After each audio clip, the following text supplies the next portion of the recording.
Hi friends, welcome to దురాశర్ circle. మనం economics సంబంధించి పావర్టీలో ఉన్నాం, పేదరికం.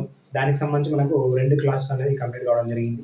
లాస్ట్ క్లాస్లో మనము భారతదేశంలో పేదరికం అని చెప్పేసి ఎన్ఎస్ఎస్కు అంచనాలు ఏ విధంగా ఉన్నాయి 1973 నుంచి దాని తర్వాత 2011 వరకు కూడా మనం చూడడం జరిగింది. రైట్. అదేవిధంగా మనము ఈ క్లాస్లో ఉమ్మడి ఆంధ్రప్రదేశ్ సంబంధించి అప్పటి నుండి మనకి ఉమ్మడి ఆంధ్రప్రదేశ్లో ఏ విధంగా ఉన్నాయి, ఉమ్మడి ఆంధ్రప్రదేశ్ మనకు చదువుకోవాల్సిన అవసరం ఉందంటే అప్పటి లెక్కలు మనకు కమిటీస్ ఉంటాయి, ఎన్ఎస్కు అంచనాలు స్టార్టింగ్ ఏ విధంగా ఉన్నాయి అనేది మనకు అవసరం. సో అవి మనం చూడాల్సి ఉంది. ఉమ్మడి ఆంధ్రప్రదేశ్లో భాగంగా కూడా మనము సేమ్ 1973-74 నుంచి చూస్తాం 2011 వరకు. అంటే కంపారిజన్ విత్ ఇండియాలో ఎట్లా ఉంది, మన దగ్గర ఎట్లా ఉంది అని చెప్పేసి మనం చూసుకోవాలి. రైట్. మనము ఏ బుక్లో అయినా ఒక కంపారిజన్ మెథడ్లో ఎక్కువ శాతం ఉండవు. మనం దాన్ని సింప్లిఫై చేసుకొని కంపారిజన్ మెథడ్లో చూసుకుంటేనే మనం ఎగ్జామ్ పాయింట్ ఆఫ్ వ్యూలో ఆ విధంగా క్వశ్చన్ వచ్చిన చేయగలుగుతాం. రైట్. అయితే మనకి 1973-74 సంబంధించి మనకి పేదరికం అనేది 49.23 అని చెప్పేసి మనకి ఉమ్మడి ఆంధ్రప్రదేశ్లో ఉంది. మరి ఇండియాలో సంబంధించి చూసుకుంటే మనం ఆల్రెడీ చూసినాం 55% అని చెప్పేసి ఉంటుంది 1973-74. రైట్. లాస్ట్కి వచ్చేసరికి మనకు 21% అని చెప్పేసి సగానికంటే ఎక్కువ తగ్గిందని చెప్పేసి మాట్లాడుతున్నాం. రైట్. ఎంత ఉండాలి ఇక్కడ? 21% ఉండాలి.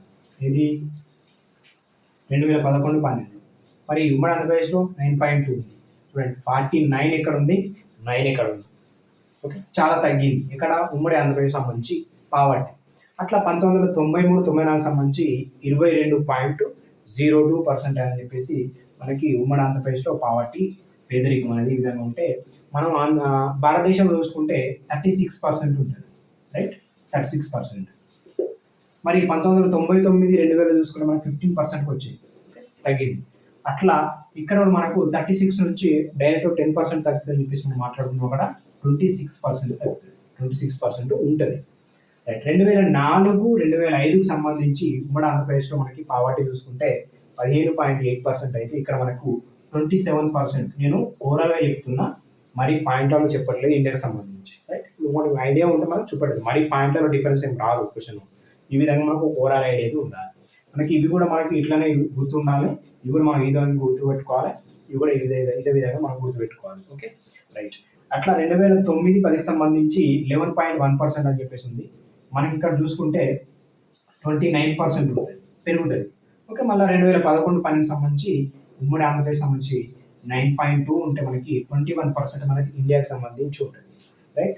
అట్లా మనకి రూరల్లో చూసుకుంటే 10.9% అని చెప్పేసి, అర్బన్లో చూసుకుంటే 5.8% అని చెప్పేసి 49% ఉన్న పావర్టీ అనేది 2011 నాటికి 9.2% మనకి ఉమ్మడి ఆంధ్రప్రదేశ్లో రావడం జరిగింది.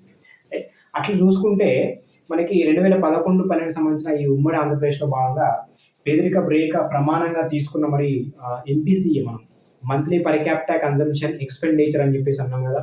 ఏవైతే మనము కనీస అవసరాలు కొనుక్కోవడానికి ఎంత ఖర్చు అవుతుంది అనే ప్రాతిపాదికన ఆహార పదార్థాలకు సంబంధించి కావచ్చు, కనీస అవసరాలకు కావచ్చు, ఎంత ఖర్చు అవుతుందని చెప్పేసి ప్రాతిపాదికన తీసుకొని ఎంపీసీని ప్రమాణంగా తీసుకుంటాం. దాన్ని మనము పావర్టీ లైన్ అని చెప్పేసి అంటాం. ఆ పావర్టీ లైన్ సంబంధించి ఎంత తీసుకోవడం జరిగింది రూరల్లో అంటే మనకి ఈ 2011-12 సంబంధించి 860 రూపాయలు, 860 రూపాయలు. అదేవిధంగా ఇది రూరల్. రైట్. అర్బన్లో చూసుకుంటే 1009 రూపీస్, ఇది రూరల్. మరి ఇండియాలో మనం చూసుకున్నాం, ఇది ఎక్కడ తీసుకున్నారు? ఆంధ్రప్రదేశ్లో. ఇండియాలో చూసుకుంటే ఇది 860 అని చెప్పేసి ఉంటుంది, 1000 అని చెప్పేసి ఉంటుంది. మనం గుర్తించుకోవాలి, ఇది ఇండియాకి సంబంధించి. ఇక్కడ ఇది సేమ్ దగ్గరలో ఉన్నది, ఇది కూడా కొంచెం దగ్గరలో ఉంది. ఇది 860 అయితే 860. ఓకే, అంటే ఉమ్మడి ఆంధ్రప్రదేశ్లోనే ఎక్కువ తీసుకోవడం జరిగింది. ఇక్కడ మనం చూడండి, ఇది కూడా ఉమ్మడి ఆంధ్రప్రదేశ్లో భాగంగానే ఎక్కువ తీసుకోవడం జరిగింది. ఏంటిది? MPCE, monthly per capita consumption expenditure ఎంత అవుతుంది అని చెప్పేసి చూస్తే మనకి రూరల్లో 860 ఉంది, అర్బన్లో మనకి 1009 రూపీస్ ఉంది. మనకి ఇండియా పరంగా చూసుకుంటే 816 ఉంది, అదేవిధంగా అర్బన్లో చూసుకుంటే 1000 రూపీస్ ఉంది. రైట్. ఇది కంపారిజన్ మనకి ఉమ్మడి ఆంధ్రప్రదేశ్ సంబంధించి ఇండియాకి సంబంధించి మనకి పేదరికం సంబంధించి ఏ ఇయర్లో ఏ విధంగా డిఫరెన్స్ ఉందని చెప్పి చూసుకోవాలి. మెయిన్గా మనకి ఇండియాకి గుర్తుపెట్టుకుంటే ఇవి మన కంపారిజన్లో ఆటోమేటిక్గా గుర్తుంటాయి. 49, 22, 15, 15, 11, 9. ఇంకా 2 15 వచ్చినాయి, 26, 27 ఉంటుంది. అది ఇక్కడ 29, 21కి వచ్చింది, 9.2కి వచ్చింది. అట్లా అయితే మనకి 2011-12 మనకి ఈ ఉమ్మడి ఆంధ్రప్రదేశ్ భాగంగా మరి పేదవారి సంఖ్య ఏ విధంగా ఉంది? రైట్. పేదవారి సంఖ్య పేదవారి సంఖ్య చూస్తే మనకు 78.78 అని చెప్పేసి చూస్తాం. అంటే మనకు 78 లక్షలు అని చెప్పేసి మనం చూసుకోవచ్చు. ఇది మనకు రూరల్లో ఏ విధంగా ఉందంటే 61 లక్షలు ఉంది, అర్బన్లో మనకు 16 లక్షలు ఉంది. ఓకే, ఇది సంయుక్త ఆంధ్రప్రదేశ్లో భాగంగా గ్రామీణ పేదరికం ఎక్కువ అని చెప్పేసి మనం చూసుకోవచ్చు. ఇక్కడ కనబడుతుంది మనకి రూరల్లోనే పేదరికం అనేది ఎక్కువ ఉంది అర్బన్ కంటే అని చెప్పి చూసుకోవాలి. మ్యాక్సిమం రూరల్లోనే ఉంటుంది. అయితే మనకు భారతదేశంలో సగటు పేదరికం కన్నా మనకి సంయుక్త ఐపీలో పేదరికం అనేది తక్కువ ఉందని చెప్పి చూసుకోవచ్చు. యావరేజ్గా చూసుకుంటే భారతదేశానికంటే ఆంధ్రప్రదేశ్లోనే సగటు పేదరికం అనేది మనకి తక్కువ ఉందని చెప్పేసి మనకు చూసుకోవాలి. అయితే మనకు 2015లో భాగంగా నీతి ఆయోగ్ అనేది మనకు వర్గీకరణ చేపట్టింది. నీతి ఆయోగ్ మనకు 2011-12 సంబంధించి పేదరిక స్థాయిని బట్టి మనకు రాష్ట్రాలను ఒక 5 కేటగిరీస్గా డివైడ్ చేసింది. ఓకే, 5 కేటగిరీగా డివైడ్ చేసింది. మనం అవి చూసుకోవాలి.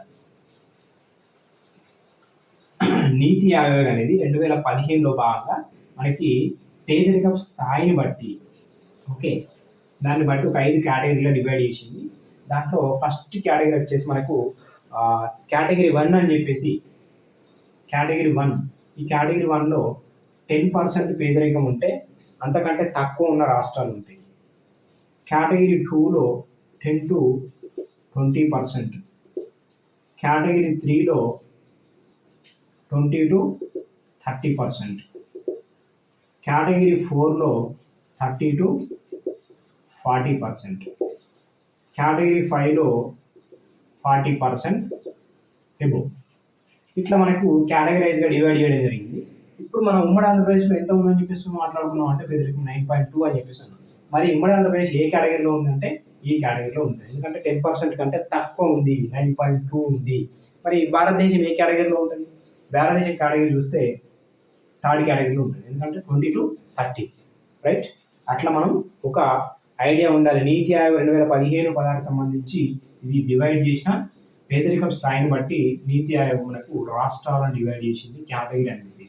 అట్లా చూస్తే రాష్ట్రాలు యావరేజ్ అంటే మనకు భారతదేశాన్ని తీసుకుంటే ఈ కేటగిరీలో వస్తుంది, కానీ రాష్ట్రాలను చూసుకుంటే ఉమ్మడి ఆంధ్రప్రదేశ్ మనకి కేటగిరీ 1లో ఉంటుంది.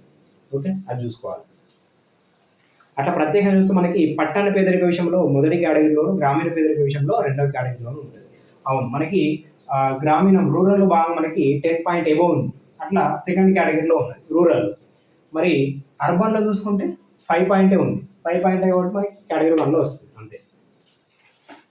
ఇప్పుడు మనం చూస్తాం, ఇప్పుడు ఉమ్మడి ఆంధ్రప్రదేశ్ సంబంధించి పేదరికం చూసినాం కదా, దీనికి సంబంధించి మళ్ళీ మనకు ఓవరాల్గా మనకి భారతదేశంలో సురేష్ టెండూల్కర్ కమిటీ అని చెప్పేసి నియమించడం జరుగుతుంది. 2004 సంబంధించి 5లో నియామకం జరుగుతుంది. దాన్ని ఈ సురేష్ టెండూల్కర్ కమిటీ 2004-5 సంబంధించిన అంశాలను పరిగణలోకి తీసుకొని అంచనా వేయడం జరుగుతుంది సురేష్ టెండూల్కర్ కమిటీ. దాన్ని మనం కంపారిజన్ చేస్తూ చూడాలి. 2004-5కు సంబంధించిన మనం ఎన్ఎస్ఎస్ అంచనాలు ఉన్నాయి, దాన్ని కంపారిజన్ చేస్తూ సురేష్ టెండూల్కర్ కమిటీ ఏ విధంగా ఇచ్చిందని చెప్పేసి మనం చూడాలి. నేను దీనికి సంబంధించి ఒక టేబుల్ వేస్తాను. ఎన్ఎస్ఎస్ అండ్ 2004-5 సంబంధించిన సురేష్ టెండూల్కర్ కమిటీ యొక్క దానికి సంబంధించి మనం ఏ విధంగా డిఫరెన్సెస్ ఉన్నాయో చూద్దాం.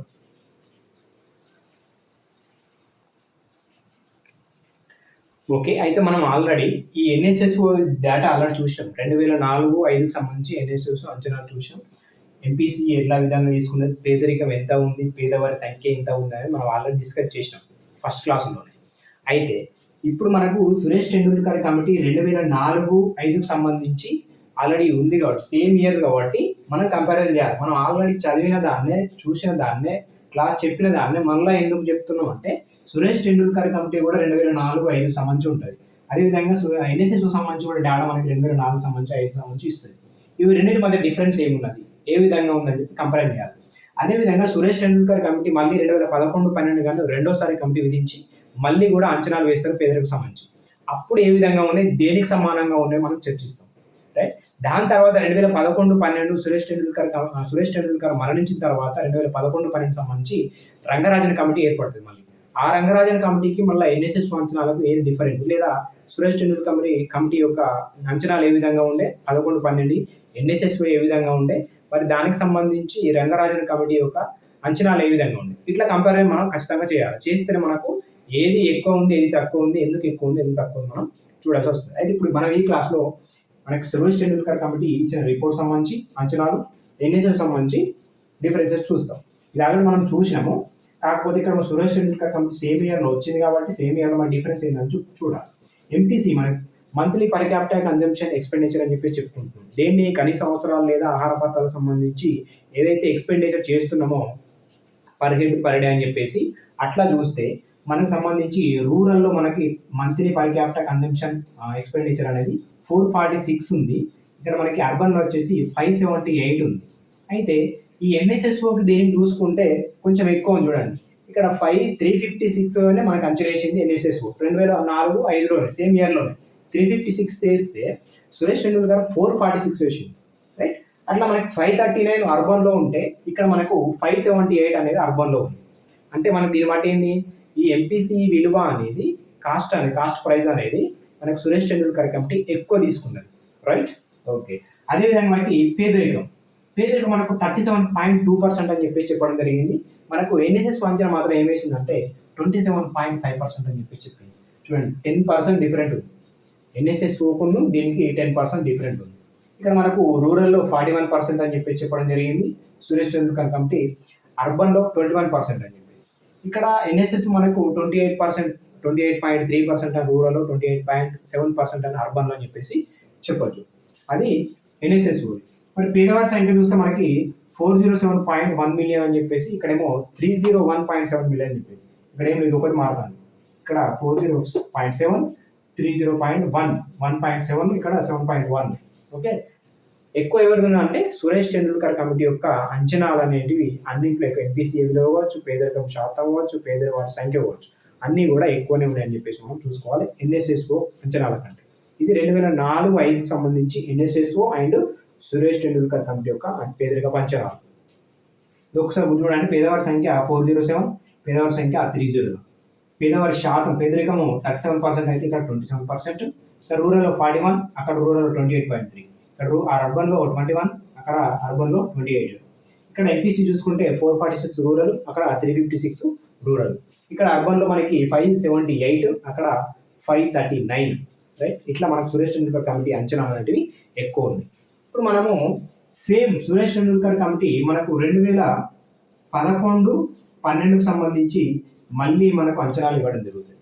అప్పుడు ఇచ్చినప్పుడు ఏమైందంటే మనకి ఈ ఎంపీసీ విలువ ఉంది కదా, ఎంపీసీ విలువ మనం ఇంతకుముందు గతంలో చూసినట్టు ఎన్ఎస్ఎస్ అంచనాలు మనకు 2011-12 సంబంధించి ఏం చూసినాం, ఇంతకుముందు చెప్పుకున్నాం ఆల్రెడీ. ఏపీ చూసినప్పుడు ఏపీ మనకు 860 ఉంటే మనకి ఇండియా 860 అని చెప్పేసి మాట్లాడుకున్నాం, రైట్.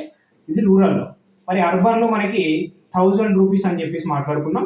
ఏపీది మాత్రం 1009 అని చెప్పేసి ఉంటుంది. ఓకే, ఇట్లా మనం గుర్తెచ్చుకోవాలి, ప్రతి సందర్భంలో గుర్తెచ్చుకోవాలి. ఇది అర్బన్ది, రైట్. ఇట్లా ఈ ఎంపీసీ విలువ అనేది సురేష్ టెండూల్కర్ కమిటీ సేమ్ తీసుకున్నది దేనిది అంటే ఎన్ఎస్ఎస్ఓదే తీసుకుంటుంది డేటా మొత్తం. ఈ ఎన్ఎస్ఎస్ఓ ఎంపీసీ తీసుకొని సేమ్ అంచనాలు ఇవ్వడం జరుగుతుంది. ఇక్కడ మనం ఏం అర్థం చేసుకోవాలంటే 2011-12 సంబంధించి ఎన్ఎస్ఎస్ఓ అంచనాలు ఏ విధంగా ఉన్నాయో అదే డేటాను సేమ్ యాజ్ ఇట్ ఈస్గా మనకు సురేష్ టెండూల్కర్ కమిటీ యొక్క రిపోర్ట్ కూడా సేమ్ ఇస్తుంది. ఎందుకంటే అంచనాలను సేమ్ తీసుకున్నది, ఎంపీసీ విలువ కూడా సేమ్ తీసుకొని మనకి భారతదేశంలో పేదరికం ఎంత ఉన్నది 21% అని చెప్పేసి 21.9% అని సేమ్ సురేష్ టెండూల్కర్ కమిటీ కూడా 21.9% అని చెప్పేసి ఇస్తుంది.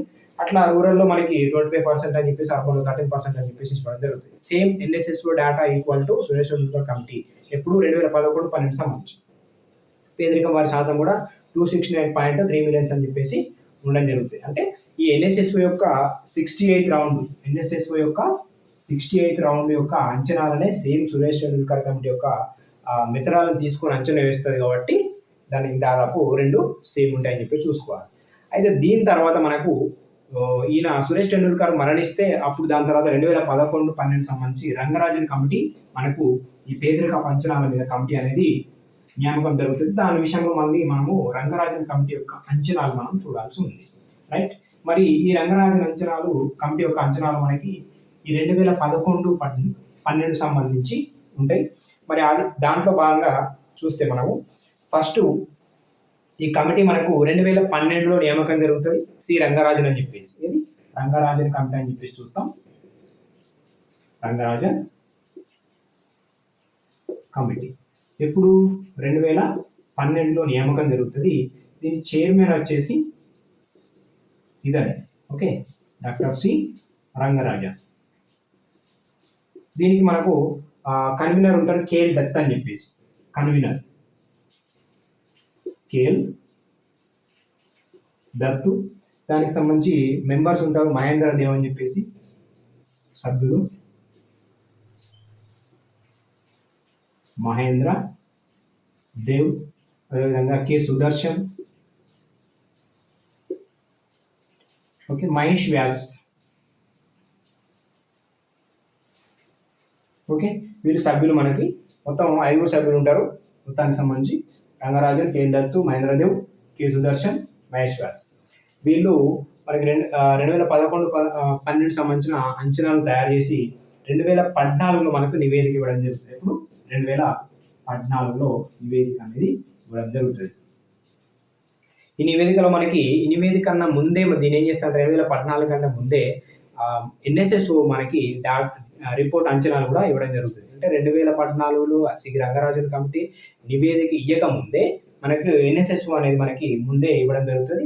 65 రౌండ్ అంచనాలు మనకి సురేష్ టెండూల్కర్ కమిటీ మెథడాలజీ ప్రకారం 2013 జూలైలోనే మనకి ఎన్ఎస్ఎస్ఓ అంచనాలు ఇస్తుంది. ఓకే, ఇది 2000 ఏది ఇస్తుంది ఎన్ఎస్ఎస్ఓ. మరి 2013 జూలైని 2011-12 నుంచి అంచనాలు తీసుకొని 13లోనే ఎన్ఎస్ఎస్ఓ అంచనాలు ఇస్తుంది. దేన్ని బేస్ చేసుకోవాలంటే మనం చూసినాం 2011-12లో సురేష్ టెండూల్కర్ ఈ కమిటీ యొక్క అంచనాలను తీసుకొని మళ్ళీ ఎన్ఎస్ఎస్ఓ 2013లో మనకి ప్రకటన చేయడం జరుగుతుంది. దాని తర్వాత ఈ 2014లో మనకు రంగరాజన్ కమిటీ మనకి అంచనాలు అనేటివి ఎన్ఎస్ఎస్ఓ అంచనాలు వేరే వేరే డిఫరెంట్ ఉంటాయి, అవి మనం చూడాలి. రైట్, చూద్దాం. ఇప్పుడు మనకి ఫస్ట్ మనం ఏం తీసుకుంటాం, ఎంపీసీ తీసుకుంటాం.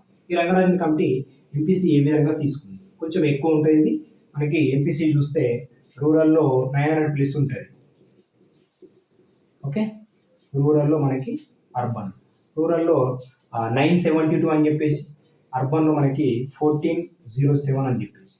ఓకే, 972 రూపాయలు, అర్బన్లోనే 1407 రూపాయలు తీసుకోవడం జరుగుతుంది. ఇది ఎట్లా తీసుకుంటా అంటే మనకి 32 rupees per head per day అని చెప్పేసి మనం దీన్ని డివైడ్ చేస్తూ వస్తుంది. అట్లా ఒక 5 కుటుంబ సభ్యులున్న కుటుంబాన్ని 5 సభ్యులున్న కుటుంబాన్ని నెలకు మనకి ఎంత అని చెప్పేసి అంటే ఆ 4860 రూపాయల ఆదాయం అని చెప్పేసి దీన్ని డివైడ్ చేస్తే మనకు అంటే దీన్ని మల్టిప్లై చేస్తే వస్తుంది. అట్లా అర్బన్లో ఇది ఎంపీసీ, ఇది రూరల్లో, ఇది అర్బన్లో మనకు తీసుకోవడం జరుగుతుంది. రైట్, ఇట్లా రంగరాజన్ కమిటీ అంచనాలు 2011-12 సంబంధించి మనకి పేదరికం అనేది భారతదేశంలో పేదరికం ఎంపీసీ చూసినాం కదా. ఇప్పుడు పేదరికం చూస్తే 29.5% ఉంటుంది, 29.5%. అందులో మనకి రూరల్లో 30%, రూరల్. అర్బన్లో చూస్తే 26%. ఇక్కడ చూడండి, పేదరికం అనేది 29% ఉంది.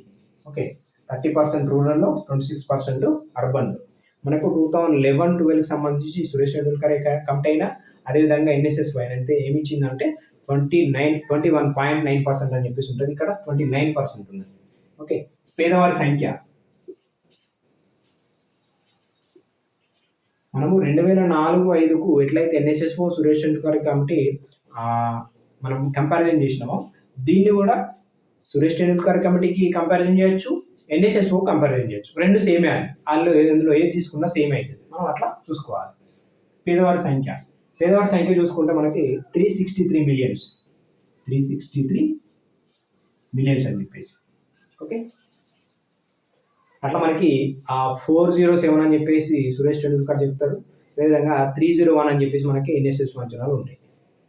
అది 2004కు సంబంధించి. ఓకే, ఇప్పుడు మనకి ఈ పేదవారి సంఖ్య చూసినాం, పేదవారి అంటే పేదరికం చూసినాం, ఎంపీసీ చూసినాం. ఇప్పుడు మనం చూడాలి ఈ రంగరాజన్ కమిటీ మనకు రాష్ట్రాల్లో కూడా చెప్తుంది. మనం ఎన్ఎస్ఎస్ అంచనాల ప్రకారం ఫస్ట్ మనము 2011లో ఛత్తీస్గఢ్లో పేదరికం ఎక్కువ ఉంది, దాని తర్వాత జార్ఖండ్ అని చెప్పేసి పేదరికం తక్కువ, గోవా, కేరళ అని చెప్పేసి చూసినాం. దాద్రా నగర్ హవేలీ, యూటీలో అధికంగా ఉంది పేదరికం. ఓకే, అండమాన్ నికోబార్ దీవులు దాని తర్వాత తక్కువ ఉందని చెప్పి చూడడం జరిగింది. అవి ఎన్ఎస్ఎస్కు సంబంధించిన 2011-12 సంబంధించి. ఇప్పుడు రంగరాజన్ కమిటీకి సంబంధించిన రాష్ట్రాల కనుక చూస్తే సేమ్ ఛత్తీస్గఢ్ ఉంటుంది టాప్లో, ఛత్తీస్గఢ్. సెకండ్ చూస్తే మణిపూర్ ఉంటుంది, ఇక్కడ చేంజ్ అయ్యింది చూడండి, మణిపూర్ ఉంటుంది. అదేవిధంగా థర్డ్ చూస్తే ఒడిషా, ఒడిషా. ఇది ఎక్కువ. మరి తక్కువలో చూస్తే గోవా, ఇది ఓకే గోవా. దాని తర్వాత అక్కడ కేరళ ఉంటుంది, ఇక్కడ మాత్రం మనకి హెచ్పి హిమాచల్ ప్రదేశ్ ఉంటుంది. ఓకే. అదేవిధంగా యూటీలో మనకి చూస్తే యూటీలు చూస్తే దాద్రా నగర్ హవేలీ సేమ్, అండమాన్ నికోబార్ ద్వీప్ సేమ్. దాద్రా నగర్ హవేలీ తక్కువలో యూటీ, అండమాన్ నికోబార్ దీవులు.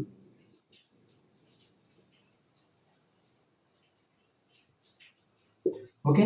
ఇది ఏం లేదు, ఇక్కడ అక్కడ ఛత్తీస్గఢ్ జార్ఖండ్ ఉంటుంది, ఇక్కడ ఛత్తీస్గఢ్ మనకి మణిపూర్ ఒడిశా అని చెప్పేసి తక్కువ, గోవా అండ్ హిమాచల్ ప్రదేశ్. దాద్రా నగర్ హవేలీ యూటీ అధికం, అండమాన్ నికోబార్ దీవులు యూటీలో మనకి పేదరికం అనేది తక్కువ అని చెప్పి చూసుకోవాలి ఇవి సంబంధించి. అయితే సేమ్ మనకి రంగరాజన్ కమిటీ అంచనా ప్రకారం మనకు 2011-12 నాటికి ఈ ఉమ్మడి ఆంధ్రప్రదేశ్లో పేదరికం ప్రమాణంగా తీసుకున్న ఎంపీసీ విలువలు కూడా ఉంటాయి. అంటే ఇండియాకి సంబంధించి సేమ్ రంగరాజన్ కమిటీ మళ్ళీ మనకి ఆంధ్రప్రదేశ్ సంబంధించి ఉంటాయి. ఆంధ్రప్రదేశ్లో మనకి 1032 అని చెప్పేసి తీసుకోవడం జరుగుతుంది రూరల్లో. ఏపీలో చూస్తే ఎంపీసీ రూరల్లో చూస్తే 1032 అని చెప్పేసి, అర్బన్లో చూస్తే మనకి 1371 అని చెప్పేసి ఇట్లా తీసుకోవడం జరుగుతుంది. ఇతని ప్రకారం మనకు సంయుక్త ఏపీలో పేదరికం ఎంత అంటే 13.7. ఓకే. మనము అక్కడ చూసినప్పుడు ఎన్ఎస్ఎస్ మనకి ఏం చెప్పిందంటే 9 పాయింట్ అని చెప్పి చెప్పడం జరిగింది. 9 పాయింట్ ఉమ్మడి ఏపీ సంబంధించి 2011-12, కానీ ఇక్కడ 13% వస్తుంది. ఇది మనకు డిఫరెంట్ ఉంటుంది. రైట్. రంగరాజన్ కమిటీ మనకి అంచనా ప్రకారం 11-12 నాటికి ఉమ్మడి ఆంధ్రప్రదేశ్లో గ్రామీణ పేదరికం కన్నా పట్టణ పేదరికం ఎక్కువ ఉంటాయి, ఇక్కడ గమనించాలి మనం. రైట్. ఇది మనకి ఎంపీసీ తీసుకున్నాడు కదా, 13.7% అని చెప్పేసి పేదరికం తీసుకున్నాం కదా. దీంట్లో రూరల్లో అండ్ అర్బన్లో ఏమంటున్నాడు, అర్బన్లో ఎక్కువ ఉంది రూరల్ కంటే. జనరల్గా రూరల్లో పేదరికం అనేది ఎక్కువ ఉంటుంది, కానీ రంగరాజన్ కమిటీ ప్రకారం మనకి అర్బన్లో ఎక్కువ ఉందని చెప్పేసి, అర్బన్లో దాదాపు 15% ఉంటుంది, అవరేజ్గా మనకి 15.6% అని చెప్పేసి, అదేవిధంగా 12% అని చెప్పేసి రూరల్లో ఉంటుంది. ఇది రంగరాజన్ కమిటీ సంబంధించిన పేదరికం యొక్క శాతము రూరల్లో అండ్ అర్బన్లో. ఇది ఒకటి గుర్తుపెట్టుకోవాలి. రంగరాజన్ కమిటీ ప్రకారం మనకి పేదరికం శాతం అనేది పట్టణంలో, అర్బన్లో ఎక్కువ ఉంది రూరల్ కంటే అని చెప్పేసి మైండ్లో పెట్టుకోవాలి. జనరల్గా మన గ్రామీణంలో ఉంటుంది. రైట్. ఇది రంగరాజన్ కమిటీ యొక్క రిపోర్టుకు సంబంధించిన అంశాలు. ఇందులో మనకి పేదవారి సంఖ్య చూస్తే 11.72. ఏది ఏపీ, ఇదంతా ఏపీ అండి. ఇది 11.72 మిలియన్స్.